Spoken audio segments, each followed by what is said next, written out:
the Locked On Podcast Network, your team every day.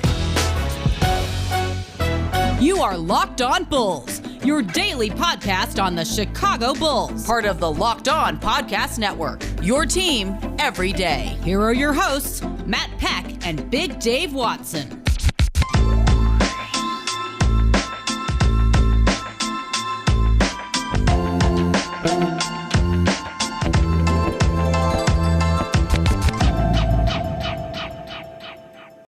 What's up and welcome into Locked On Bulls, part of the Locked On Podcast Network, your team every day. I'm Matt Peck. You can follow me on Twitter at Bulls_Peck.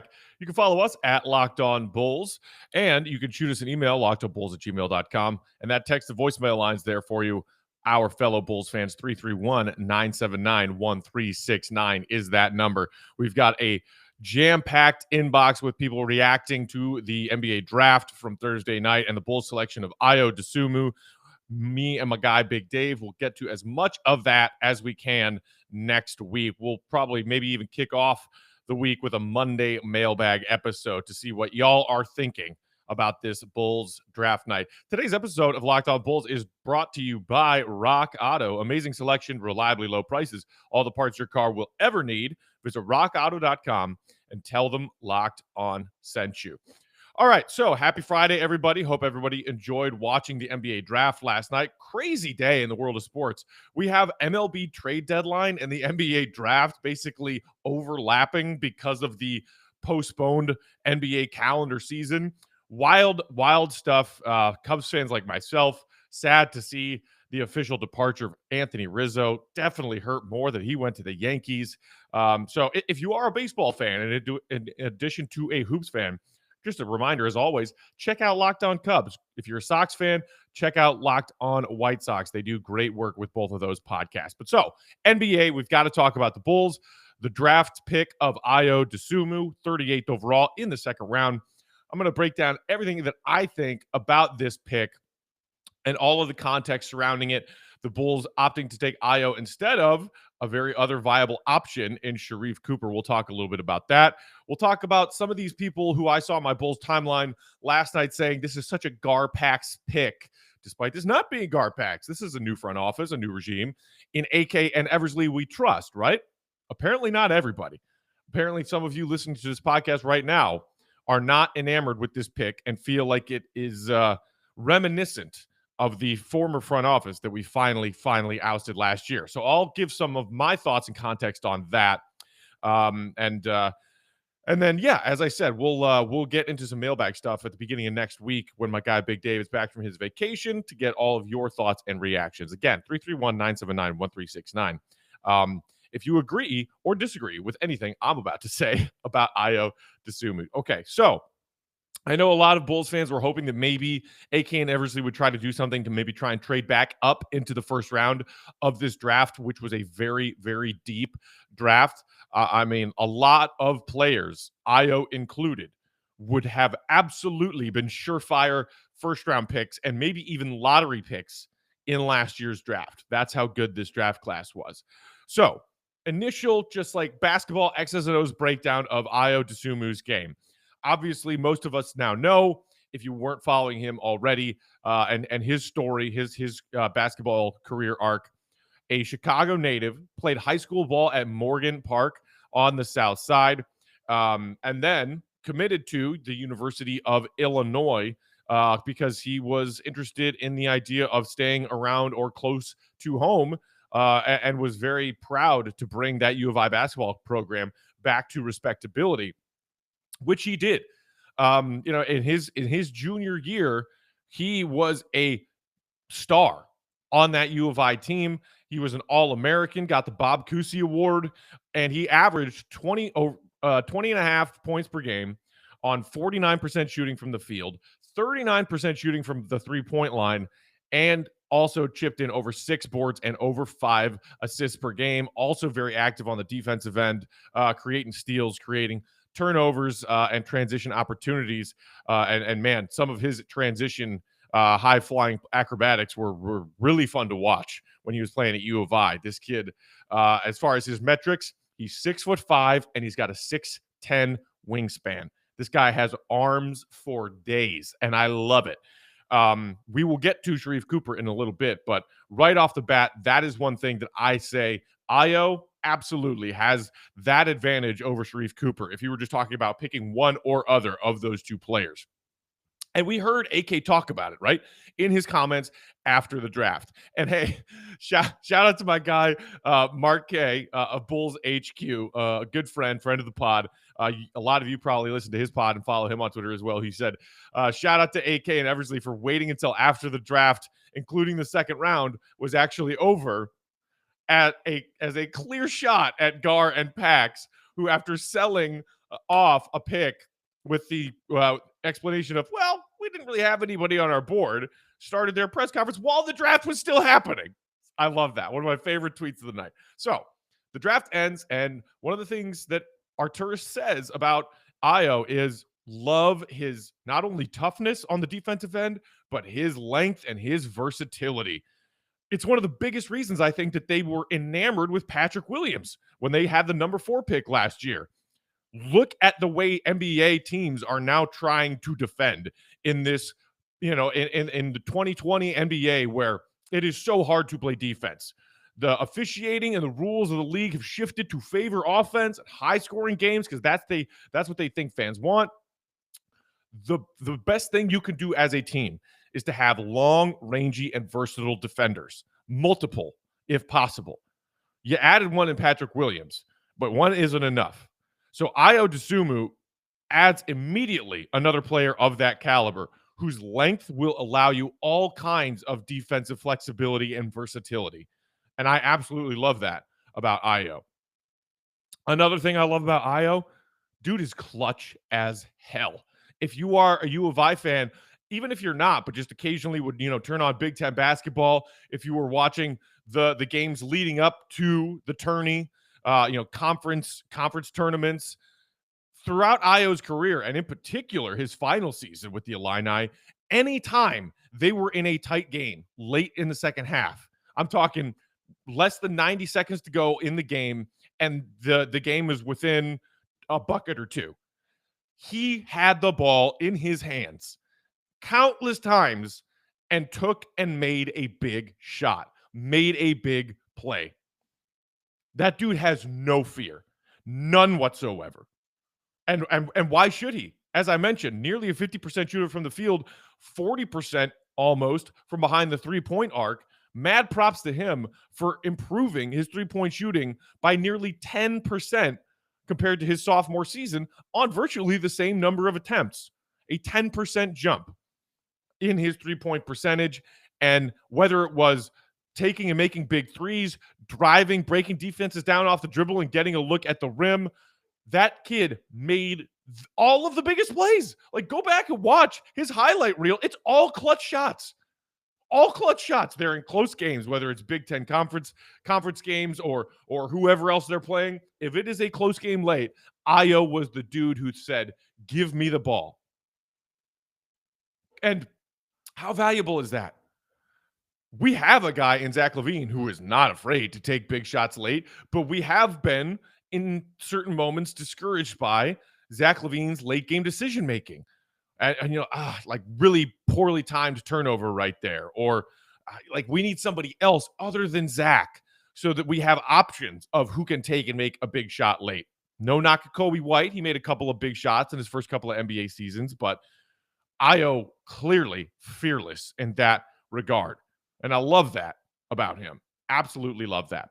I've got more thoughts on Ayo and the Bulls' decision from the NBA draft last night. We'll get to more of that in just a second and start breaking down the comparisons of him and Sharife Cooper. First, a word from our great friends and sponsors. We'll be right back.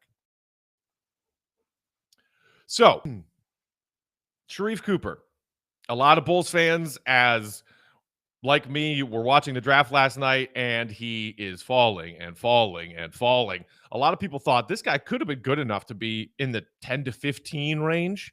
But, a huge upside with this guy, falling and falling and falling. And here we are. We're into the second round, pick 31, pick 33, pick 35, and he's still there. At 38, he is on the board. This, dazzling playmaking guard from Auburn, who a lot of people said guaranteed first rounder right there. And I saw a lot of Bulls fans, as we watched that second round and the Bulls selection unfold, say, happy about Ayo. We'll see what he does, but man, really wish the Bulls had taken Sharife Cooper. And let me first say, I get it. Knowing that what this team desperately needs is a playmaking guard to complement Zach LaVine. You watch Sharife Cooper and his career at Auburn, that kid makes some just mind-bending passes. He is a magician with the basketball. Even as undersized as he is, he can just dominate opposing defenses with his craftiness and his handling and his playmaking ability. I'm absolutely acknowledging that in that regard, he is more impressive than Ayo Dosunmu, who, in his own right, again, averaged over 5 assists per game in his final season with U of I.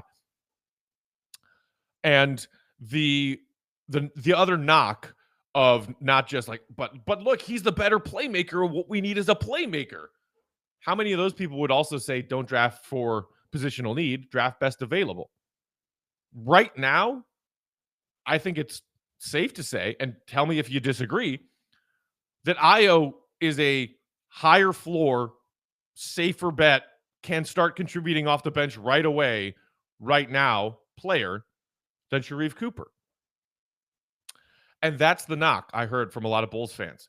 Yet again, doesn't matter if it was the old regime or the new regime, we take the safe pick on draft night as opposed for swinging for high upside, swinging for a home run of a draft pick. Look at Wendell. Look at Kobe. Look at, examples X, Y, and Z of we passed on this big window guy who could be a star and comes with some risk. And we took the guy that's the guy. We took the guy who, of course, we took that guy. Higher floor, lower ceiling. And I think in some ways that is valid.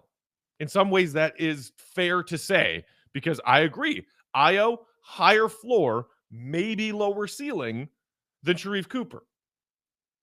And a lot of people saying, like, yeah, people knock Sharife Cooper for his size, but people did that with Trae Young. And look what Trae Young just did. Led the Atlanta Hawks to an Eastern Conference Finals appearance in just his third season. True.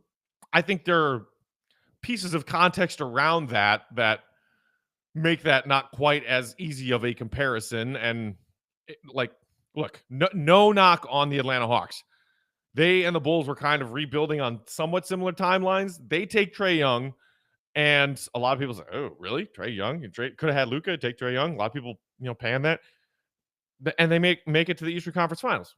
Now, was their path to the Eastern Conference Finals all that difficult? Not in my opinion. What do you beat a Knicks team that, yeah, kudos, has Julius Randle and Barrett, two very good players, two rising stars. Not a loaded team. And then you beat a Philly team that their second best player is afraid to shoot close late in the game. Has the yips in a conference semis playoff round. Again, I'm not knocking what Trae accomplished, but when you look at what they did to get to the conference finals, the two rounds they won, you're like, Okay. All that being said, the thing I just mentioned about Ben Simmons, the all-star who's afraid to shoot late in a close game, I'm not saying that Cooper is like that. I'm not saying that he will be a player who's afraid to shoot at the NBA level. But his subpar field goal percentage overall and 22% from behind the three-point line. Look, yes, the Bulls need a playmaker, but they also need several reliable or at least threat-worthy three-point shooters. We tried the point guard who's got some playmaking ability but can't shoot. His name was Chris Dunn. And that did not work out. And okay, maybe some of you are saying, oh, come on. Sharife Cooper way more impressive already when it comes to playmaking and ball handling and that kind of dazzling skill of a point guard than Chris Dunn ever had. I will grant you that. But again, you can't have a starting point guard who can't shoot. It needs to be at least a viable perimeter threat. Ben Simmons' teammate, MVP candidate teammate, and coach, after they got bounced out in the second round after being one of the most dominant teams in the East and a potential title contender all season long, both threw their teammate under the bus and said, yeah, Ben Simmons probably should have dunked that. Or, Doc saying, can you have a point guard who can't shoot be the point guard who starts for a championship team? And Doc saying, I don't know. And we're all waiting for what team makes the offer that Daryl Morey finds acceptable to get Ben Simmons the hell out of there. In this league, you cannot afford a starting backcourt player who can't shoot. And look, Ayo improved his three-point shooting from sophomore year to junior year by 10 percentage points. I mentioned that earlier. So it's not to say that Sharife Cooper can't improve upon his three-point shooting if he works at his game, but it's certainly no guarantee that he does. 22%? 22%! I'm sorry, I don't care how good that kid's handles are. At least Ben Simmons is big. At least Ben Simmons, with his offensive flaws, also gives you an all-defensive team kind of player on the other side of the court, night in and night out. Can guard multiple positions with his size, his lateral quickness, everything we know about Ben Simmons, the defensive player. That is something that says, okay, Ben Simmons doesn't have this, but look what he has on the other end. Sharife Cooper is like 5 foot, forget it. Can't weigh more than 160 pounds soaking wet. And again, going back to Trey, undersized, like you can't win with undersized players in this league. And look at that example. Oh, yeah, okay. Fine. You know what Trae Young can do? Shoot. He can pull up from 40. So it doesn't matter that he's undersized. He has both offensive skills. He can play make, he can dribble, and he can shoot as soon as he crosses half court. So it's okay, or at least more okay, that he is super undersized and a defensive liability. Sharife Cooper can't do that. Sharife Cooper is undersized and a defensive liability, and he can't shoot. So, look, I get the whole, safe, middle of the road, let's stay in this center lane complaint about Ayo versus, yes, but the potential upside of Sharife Cooper. I understand that nitpick and that complaint, especially given the recent track record of this team in the draft. A lot of safe picks and not very many, let's go for the home run kind of picks, which a lot of you would say, if you're a team who's rebuilding, take a chance at the star. Take a chance at the franchise-changing player. Might be a bust, but he might be the opposite of a bust. The most recent example, and I think, the people who are saying, man, this has a lot of like GarPax feel to it, would of course be a few years ago when Michael Porter Jr., projected number 1 overall pick at one point, is on the board still when the Bulls have, of course, the 7th pick and they're on the clock. The Bulls take Wendell Carter Jr., who, quick side note, posted a good luck to everybody and congrats to everybody in the draft tonight photo on Instagram from his draft night. His draft wardrobe, like painted over the Bulls logo on his draft cap. So petty. I love it. Anyway, where was I? All right, Michael Porter Jr. So the Bulls pass on Michael Porter Jr., who was there at 7 when a lot of people thought consensus number 1. And then another team passed on Michael Porter Jr. and another team and another team and another team until finally Denver at, 14, I believe, said, well, okay, at this point, risk versus reward, let's take this kid and hope that the concern about his medical reports that were done at the NBA Draft Combine that the Bulls got the first look at were overblown, or just hope that we get lucky in the sense that he stays healthy. And after pretty much just not playing his rookie year because of a bad back problem, Michael Porter Jr. comes in, plays some big games, has some big performances in the bubble last summer, and everybody's, in Bulls Nation saying, I can't believe we passed on this guy. Look how good he is. He's a star. Why did we pass on him? I was saying it then, I said it on draft night. I said it during the MPJ bubble performance. I'll say it again now. The Bulls passed on a guy that 13 other teams passed on when he was once thought to be a number one pick. So I don't necessarily think that the Bulls passing on Sharife Cooper to take Ayo is necessarily a comparable situation, but in another sense, it is comparable because the Bulls were one of many teams to see whatever that red flag was. Is it something medical? Is it this flaw in the person's game? Is it the flaw in this person's character? Whatever it might be, to say, ooh, a lot of upside there, but no, too much of a risk. The Bulls were one of a dozen other teams to feel that way about Michael Porter Jr. on draft night a few years ago. Sharife Cooper was thought to be a lock first-round pick with that high upside. And he's falling, and he's falling, and he's falling, and he's falling. And a lot of, it is a deep draft class. So with all of the talent out there, even past, the top 4 or the top 5 of this year's, these are the best, these are the 4 or 5. There's talent and depth everywhere else through this draft. And if you are a player who has any kind of red flag, look at all these other viable options in front of us. Doesn't that, to a degree, inform you as to why Sharife Cooper fell and fell and fell some more? He was there at 38 for the Bulls. They said, no, you know what? We really like this kid, Ayo Dosunmu. We're going to go that route. We need the length. We need the defensive versatility. We need another confident shooter. Fill out all the other reasons. Sharife Cooper fell 10 spots further than that. 48, he finally gets taken by Atlanta. And so because, of course, it's Atlanta who are the team that gambled on Trae Young, and look, it paid off. We went to the conference finals with Trae Young as our star. The Bulls fans who are saying, God, swing for the fences, said the Hawks just did it again. The Hawks now have Sharife Cooper backing up Trae Young in Atlanta, and they're taking big swings, and the Bulls are sitting here just going 30 miles an hour down the center lane. Because it was Atlanta.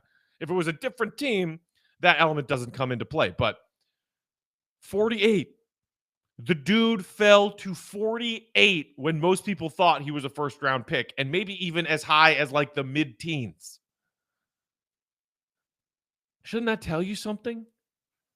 And look, there are other things that have been reported on with Sharife Cooper. Red flag, super undersized, and is basically a defensive zero. That's a red flag to his game. Can't shoot, red flag to his game.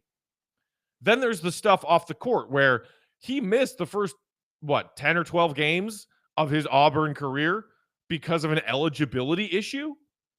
There are these stories that were reported where his dad, who has his own agency, the CEO of his own sports agency, he was Isaac Okoro's agent when Okoro was coming into the league, and he is also his son, Sharife Cooper's agent. And that maybe that there were some red flags about that there was some kind of difficulty that a lot of executives, GMs, scouts around the league were hearing or seeing about how Sharife Cooper and his dad have this weird, father-son agent-client relationship that caused some issues at Auburn. And maybe let's avoid that. If he's got red flags to his game and he has red flags off the court, let's avoid that headache, or at least avoid that potential headache. And I'm not claiming to know much more about the Sharife Cooper and his dad/agent thing than that. All I'm saying is I've read a couple of reports during, the draft process that were talking about that issue and his eligibility issue. And I saw some people on Twitter last night who are more in the know than me saying, talking to people around the league, that may have been a reason why he fell as far as he did, is the whole dad/agent thing, and that maybe being a potential issue that a lot of teams wanted to avoid. So there that is. I'm just saying, when high upside potential star players fall as far as they do, there's usually a reason for it. So right now, I am not going to judge Arturas and say, and Eversley say, oh, GarPax move. We just replaced GarPax with different names because we passed on the high upside guy and took the safe guy. Look at all of the context around it. And the people who say, oh, classic GarPax move, took the hometown guy, right? I heard some people saying that on Twitter. What? Because that's what they did always? Oh, we got to take the hometown guy. Well, did they draft Jabari Parker? No, they didn't. Did they draft Dwayne Wade? They wanted to? No, they didn't. GarPax move was to overpay Chicago natives who were already in the NBA and washed and had nowhere to go. That's the GarPax move. The one hometown guy that they drafted, if that's your rag on them, of like, oh, always drafting the hometown guy. Oh, you mean the easy number one pick in the entire draft, hometown Derrick Rose? The guy who was a rookie of the year, a second-year All-Star, and the third-year MVP? Is that the one hometown guy knock that they have? Because I'm pretty sure they nailed that pick. Look at me sitting here defending GarPax. But again, some of these fans I'm seeing saying, classic GarPax pick. Took the hometown kid, of course. No. They overpaid washed hometown people. They didn't draft them.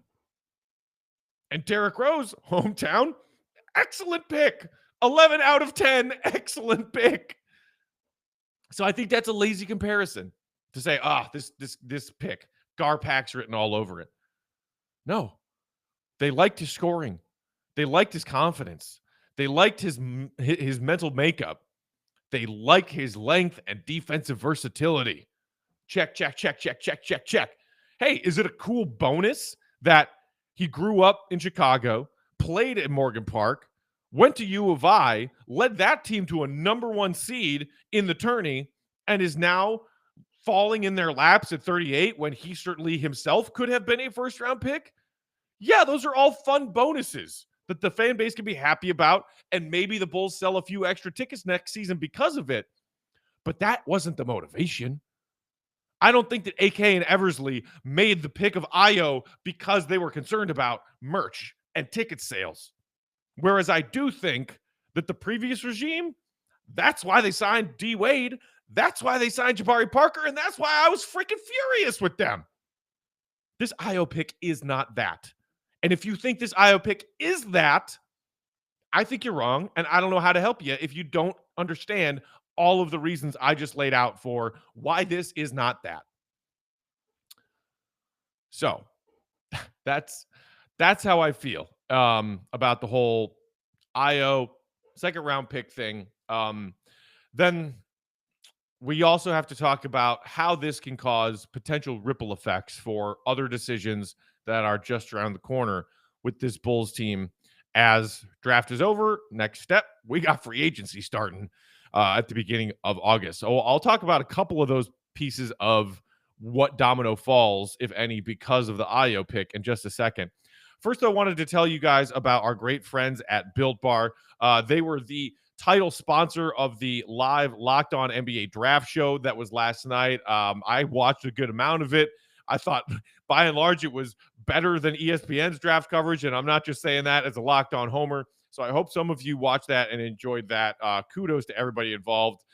Nick Angstadt, John Corrales, my guy who does Locked On Celtics. Great job hosting. Chad Ford, the draft goat, offering his insight. It was really cool to see, and really cool to see a big leap as far as what this network started out as and where we are and what kind of content we're producing now. So anyway, Built Bar was the title sponsor of that show, which was really cool to see. They are also the official protein bar of the U.S. track and field team, which is pretty cool. The Olympics are still going on, and those USA Olympians are refueling with Built Bars in between runs, in between heats. That's pretty awesome.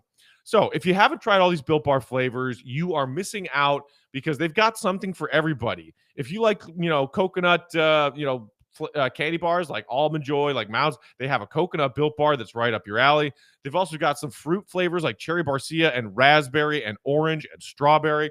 And then if you're a salty and sweet person like me, try things like mint brownie, double chocolate, salted caramel, and German chocolate. They've even got a cookies and cream flavor.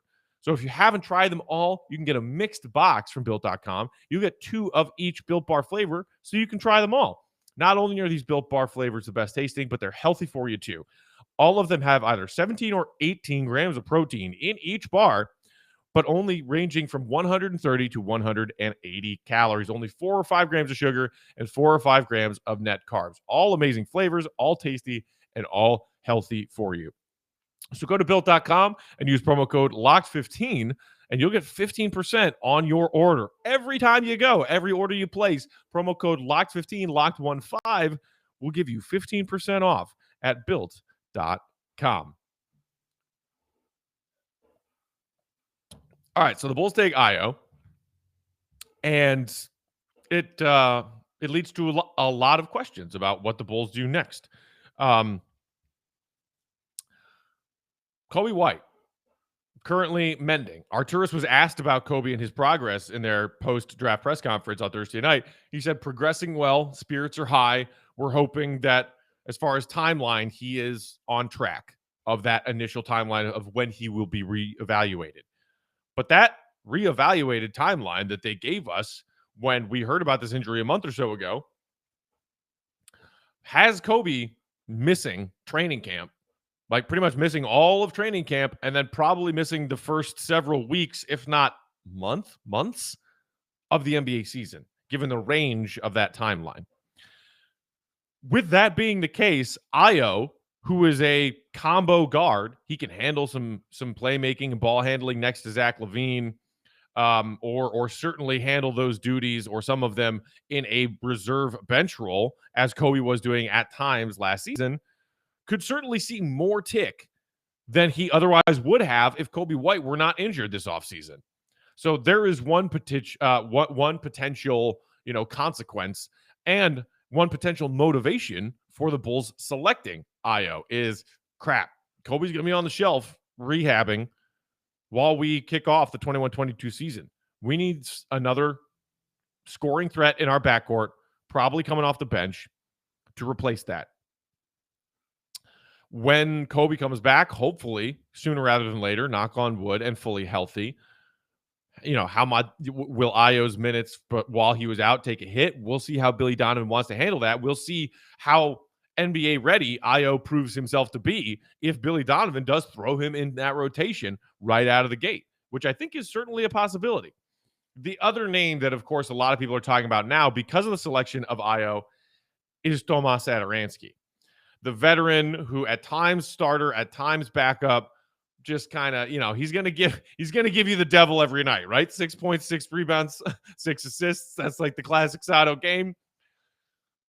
As a guy, along with Thad Young, who has a partial guaranteed decision, which, by the way, the Bulls have to make like in the next 48 hours or so, is he the casualty that they feel they can afford to lose and keep Thad, because keep Zach LaVine happy, keep some reliable front court depth, a strong two-way player, proved to be the Bulls' second most reliable player pretty much throughout the entirety of last season.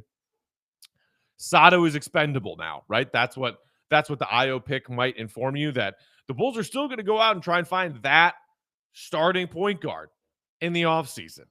Whether it be Lonzo Ball or somebody else, that's still on their to-do list. It's not like Ayo is the pick and they're like, okay, he's a combo guard, search over. No, hardly. But he does make Sato expendable. And Sato's cap space being added to what the Bulls have now potentially expands their options or expands the likelihood that they can put out an offer that is competitive if they are hunting players who have other offers, which will certainly be the case because everybody's going to be looking for point guards to sign this offseason. So Sato's contract and getting off of that and adding that cap space to an offer for a point guard who can come in and start next to Zach LaVine certainly seems to make a lot of sense, right? That even if you don't have Kobe White out of the gate this season, throw Ayo in there and see what he can do. I mean, he is 21. He's a 3-year player. You expect him to be NBA ready to a significant degree, if that's the case, right? I think all signs point to Thad might stay because they see how valuable he is. Sato is expendable. And getting Sato's money into what they're going to try and do in free agency would be a nice little added chunk of change. Because the other wrinkle to the Bulls picking Ayo is what kind of contract they want to sign him to. Because if they want to retain his full bird rights, they got to sign him to more than just the classic second round pick 2-year deal, right? They have to sign him to at least a 3-year deal to retain those bird rights. And in order to do that, they will have to use, a mid-level exception, some kind of exception to sign him to a more substantial deal than the second round or 2-year deal. And if they feel that strongly about Ayo, that they want him to be a part of this team and fits with, the Patrick Williams timeline, he's actually, as a member of this draft class, 2 years older than Patrick Williams, who just turned 20 this summer. So that is one other decision. One other wrinkle to drafting Ayo is, who are you going to try and sign as a free agent to add to the depth and maybe even a starting spot to this roster this offseason? And then what kind of money do you want to throw at Ayo Dosunmu? Because the Bulls have a lot of decisions to make. Restricted free agents. Can you get something for Lowry? Are you going to let Tice go? Just decisions all over the place. And now they have yet another one regarding whether or not they want to have Ayo Dosunmu's full bird rights and sign him to a deal longer than the 2-year standard for a second rounder. Because if they do, they got to figure out where that money is coming from. If they're going to take Sato's departing money and throw it at a starting point guard and not the backup combo guard that you just drafted. So we'll see how AK and Eversley handle all of that as we move forward. Look, a lot of this is going to fall in the next week. So I am super excited to get my guy Big Dave back. He's been on vacation for the last week or so, and hopefully he had a wonderful vacay and comes back refreshed and ready to go with me, so he and I can keep you guys up to speed with everything that's going on for NBA free agency as that plays out, starting in just a matter of days. But so anything that you want to talk about, free agency upcoming, what this Ayo Dosunmu draft pick means for the Bulls and the other offseason dominoes. If you have any takes on the whole Ayo versus Sharife Cooper debate that I discussed today, whatever's on your mind, Bulls Nation, let us know. Hit us up. You can find me on Twitter, Bulls_Peck. We are at Locked On Bulls. And of course, you can hit us up on that text and voicemail line. We will get to a lot of your thoughts on the Bulls selection of Ayo in some mailbag content next week. That number is 331-979-1369. For my soon returning partner, Big Dave, I'm Matt saying thanks as always for listening and watching. Shout out to our subscribers on YouTube. See Red, be good. Welcome to Chicago, Ayo. Peace out. Have a great weekend, y'all.